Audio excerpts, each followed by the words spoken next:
Live from our 7 Tasmania studios, your nightly news with Kim Miller begins now. Good evening, everyone. Leading the news tonight, a Hobart private worker has spoken out on the concerning state of the hospital, claiming chronic understaffing is impacting patient care. Reports of tired equipment and a lack of investment are among the alleged troubles. Reports the hospital denies. The claims are made as another Tasmanian private hospital announces it will temporarily close its doors over the holiday period. Inside the wards of the Hobart private, frightening allegations are laid bare. There's been times when management's tried to make them have 10 or more patients per nurse because they didn't want to pay the extra money for nurses. Neglecting upgrades for vital equipment also among the claims, now forcing staff to speak out in a hope for a better working future. Sinks leaking, commode chairs being so old that they no longer have the foot caps on them. You've got wheelchairs that really need to be updated. The damning claims coming as no surprise to the state's dedicated health union. A real telling point about where profits sit as opposed to where patient care sits. A Hobart private spokesperson has rejected any implications of inadequate patient care, referring to the current enterprise agreement negotiations underway with the union, stating the site invests hundreds of thousands of dollars every year on maintenance and cutting-edge medical technology, with monthly satisfaction scores steadily increasing over the past year. The reality is that people are paying more for private health insurance right now, and they're getting less services. And we're seeing that not just at Hobart Private, but across the board. It comes as documents obtained by 7 Tasmanian News reveal St Helens Private Hospital, also run by HealthScope, is planning a temporary closure over the Christmas-New Year period. So Hobart Private are closing their mental health unit and their mother and baby unit at St Helens between Christmas and early January. That, to my understanding, has never happened before. A new agreement was passed at the end of 2019 for HealthScope to continue operating the Hobart Private Hospital. At the time, the organisation said it was committed to improvements, but staff argue little has been done in that 3 years. So far, all they've done is get 12 new beds, and that's to replace the beds that they've since condemned because they were so old and outdated. An embattled sector in desperate need of a morale boost. We'll come to work and we'll do the job and all that, but there's a lack of joy across the hospital. Grace Evans, 7 Tasmania News. Meanwhile, in the public system, Tasmania has topped the nation when it comes to delivering the highest number of elective surgeries per head of population. The Australian Medical Association is welcoming the news, but fears for our under-pressure emergency departments. A glimmer of hope for our state's shaky health system. Tasmania is leading the nation in terms of the number of elective surgeries performed per capita, and leading the nation by quite some margin.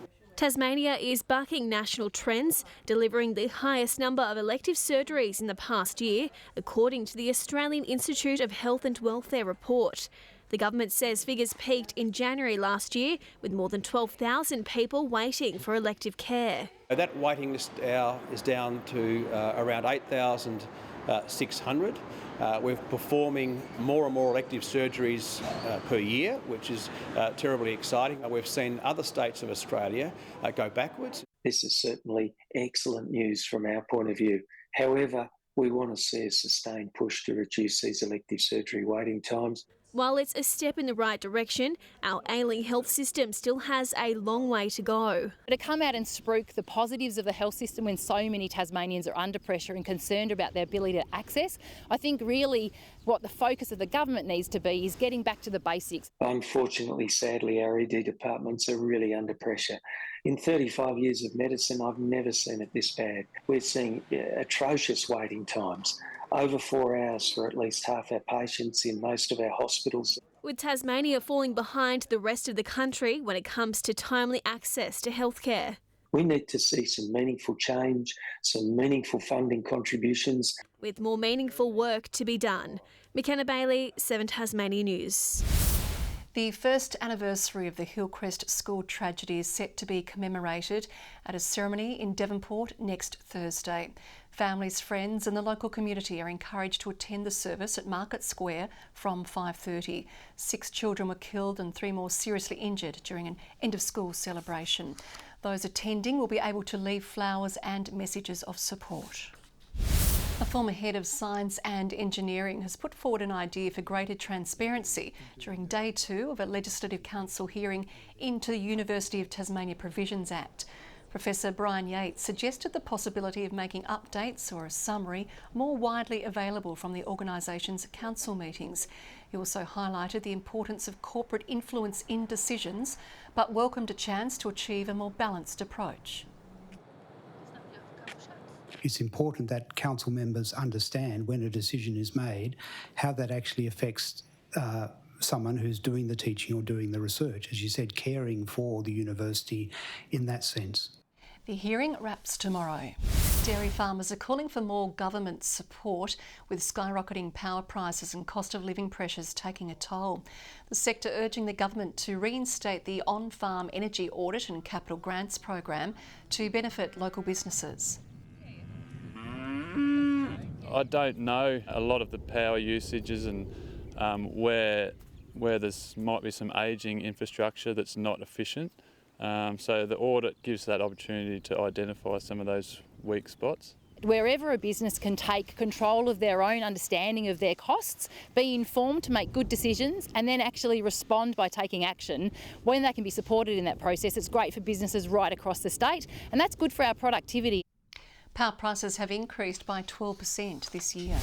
Climate activists have returned to the streets of Launceston, calling for big banks to stop funding fossil fuels. Members of the Extinction Rebellion group today targeting NAB Bank in Brisbane Street Mall. 3 protesters occupied the premises and were later arrested for trespass.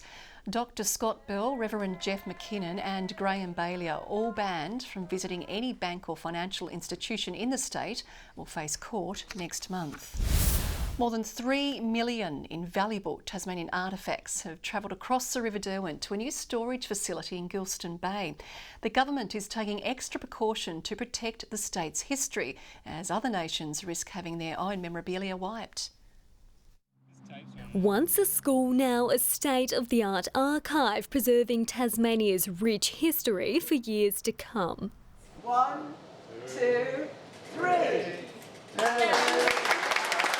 A Berriedale facility, it served us well, but for almost 20 years we haven't had choice. We've just had to move things to the left or to the right to fit in what we can. This Gilston Bay collection is only half full, with more than 3 million records packed onto 14 kilometres of shelving, from convict records through to architectural drawings and significant government policies.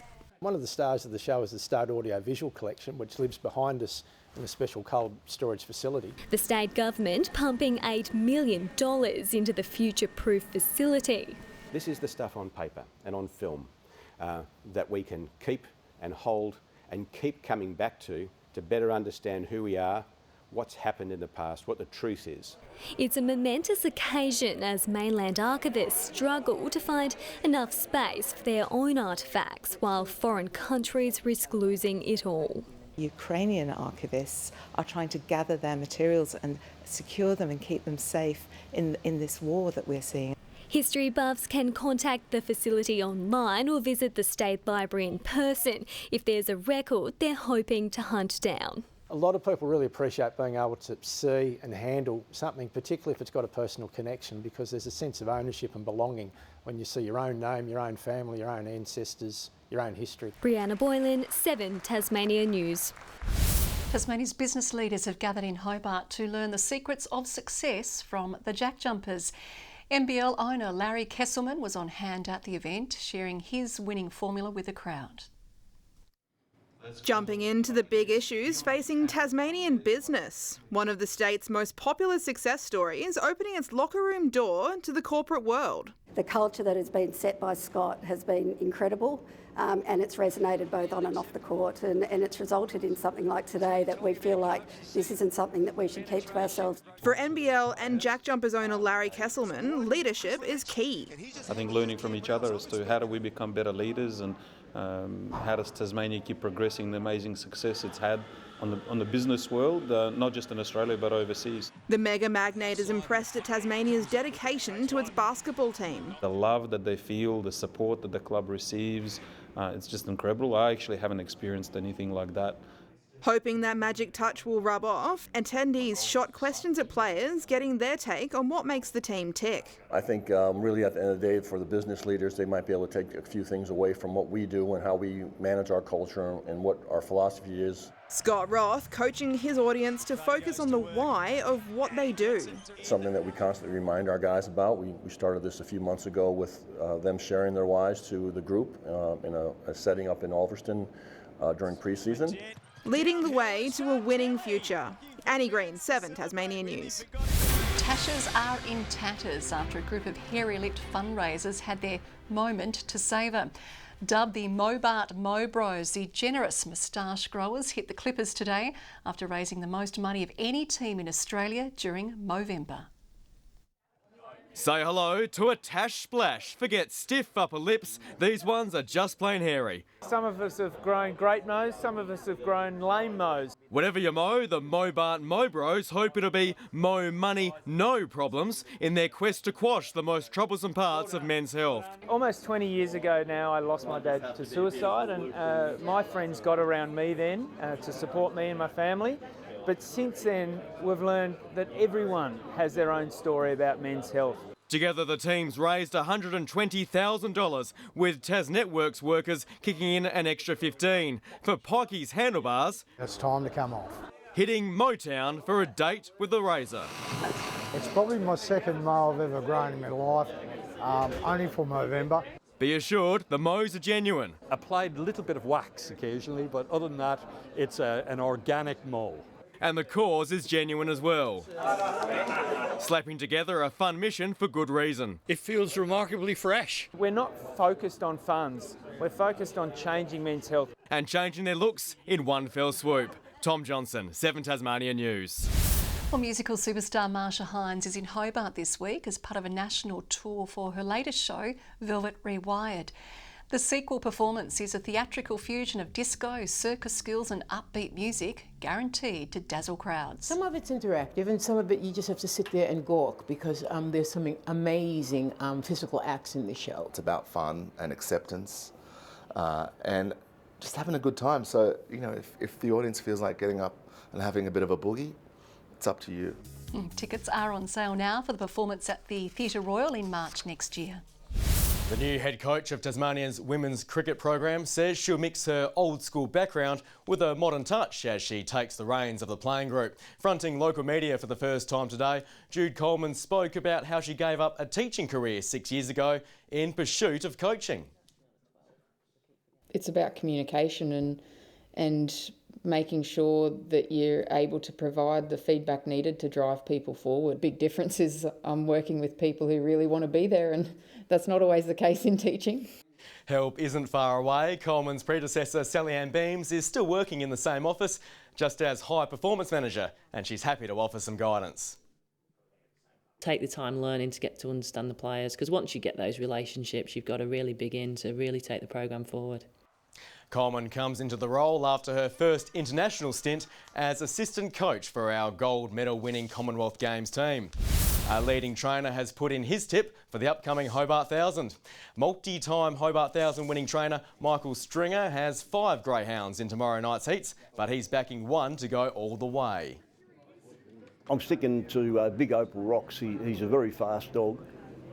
He made the Brisbane Cup final. He's ran sensational times. Prize money for the Group 1 race has bumped up to $150,000 with $100 grand for the winner. And on top of that, there's potentially a $100,000 bonus for any dog that can win the Ladbrokes Chase, which was a couple of weeks ago, the Hobart 1000 and the Launceston Cup. It's a Tassie-trained dog in Rojo Diamond, who remains in contention for that. The Hobart 1000 runs on December 15. Good evening. A top of 21 in Launceston and Devonport today, Burnie 18 and 17 in Hobart.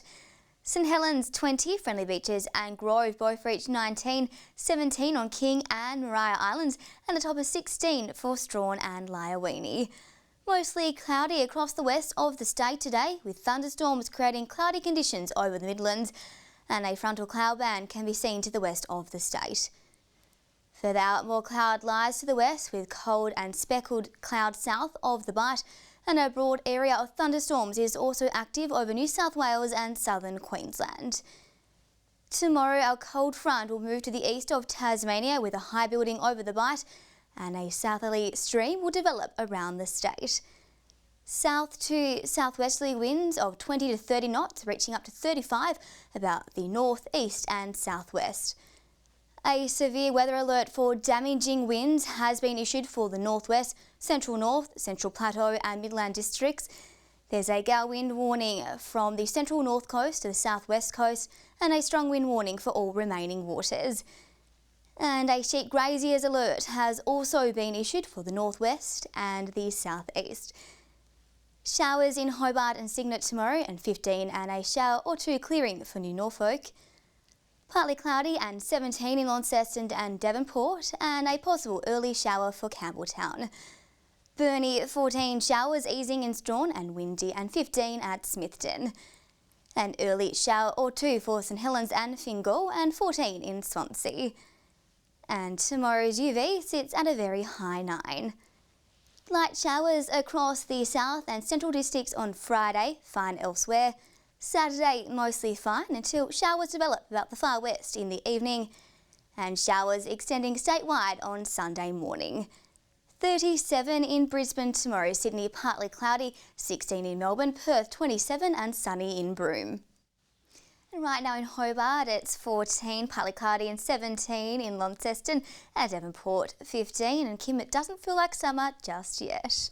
It does not. Hopefully it's coming. Thanks, Victoria. And that is all the news for now. Thanks for joining us. Good night.